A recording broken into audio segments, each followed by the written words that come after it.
शब्द शब्द एहि सप्त सती केर भाव सहज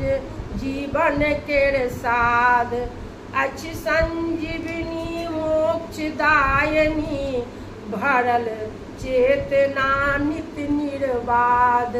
भरल चेतना नित्य निर्बाध अपन लेखनी के स्तुति कै मातु मैथिली के नित्य ध्यान सहज भाव सा लिखय चलल छी सहज